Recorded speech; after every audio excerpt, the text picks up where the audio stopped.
अब देखो periodic motion एक बड़ा सा फैमिली था, उसका एक छोटा सा हिस्सा था ऑसिलेशन, और फिर उस ऑसिलेशन में हम लोग क्या पढ़े, सिंपल हार्मोनिक मोशन, मतलब to and fro motion but एक straight line, to and fro motion in a straight line, that is called simple harmonic motion. Angle बहुत ही स्मॉल एंगल हो, ठीक है। जब एसएचएम हो रहा हो, सिंपल हार्मोनिक मोशन हो रहा हो, तो उस टाइम पे टाइम पीरियड निकालने का हम लोग यहाँ पे तरीका सीखे हैं। तो टाइम पीरियड निकालने के लिए हम सिंपल तुम लोग को स्टेप बताए थे। क्या स्टेप बताए थे? सबसे पहले हम लोग को चेक करना रहता है मीन पोजीशन, जहाँ पहले था इक्विलिब्रियम पोजीशन, स्टेबल पोजीशन। इस टाइम पे जो साथ ही है उसको बोलते हैं इक्विलिब्रियम पोजीशन या फिर मीन पोजीशन। फिर उसको डिस्प्लेस कराया।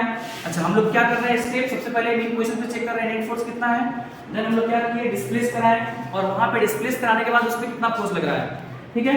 तो डिस्प्लेस कराने के बाद इस पे कितना फोर्स लग रहा है, नीचे देखो mg लग रहा है, इसका कंपोनेंट लिए हम लोग ये थीटा था तो ये भी थीटा हुआ, इधर mg cos थीटा, इधर mg sin थीटा।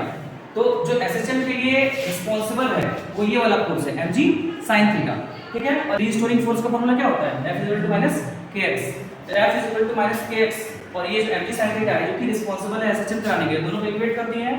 तो हम लोग k = mg/l आया। और टाइम पीरियड का हम लोग फार्मूला देखे थे पिछले, जो हम लोग स्प्रिंग के लिए निकाले थे, तो इसमें एक ब्लॉक कनेक्टेड था, तो t = 2π × m/k, k का वैल्यू पुट किए तो हम लोग क्या मिल रहा है, टाइम पीरियड = 2π × l/g। तो यहाँ पे हम लोग को समझ में क्या आ रहा है कि जो टाइम पीरियड होगा, टाइम पीरियड वो लेंथ के बढ़ने के साथ टाइम पीरियड ऑफ ऑसिलेशन भी क्या हो जाएगा, बढ़ जाएगा। लेंथ के बढ़ाने से टाइम पीरियड ऑफ ऑसिलेशन बढ़ जाएगा, और लेंथ के घटाने से टाइम पीरियड ऑफ ऑसिलेशन भी क्या हो जाएगा, घट जाएगा, क्योंकि डायरेक्टली प्रोपोर्शनल का रिलेशन है टाइम पीरियड और लेंथ के बीच में। और क्या इस फार्मूला में मास आपको दिख रहा है? नहीं।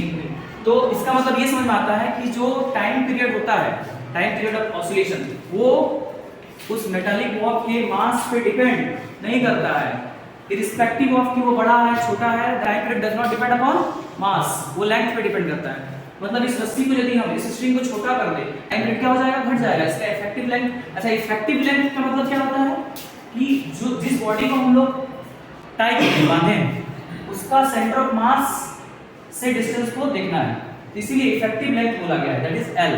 जैसे हम लोग झूला झूलते हैं तो उस टाइम पे जो हम लोग बैठ के मान लो झूल रहे हैं तो उस समय टाइम पीरियड ज्यादा होगा। मान लो हम लोग खड़ा होकर झूला को झूल रहे हैं तो उस समय सेंटर ऑफ मास क्या होगा, ऊपर तरफ शिफ्ट हो जाएगा। तो जैसे ही ऊपर तरफ शिफ्ट होगा जो सेंटर ऑफ मास है, तो इफेक्टिव लेंथ क्या हो जाएगा, घट जाएगा।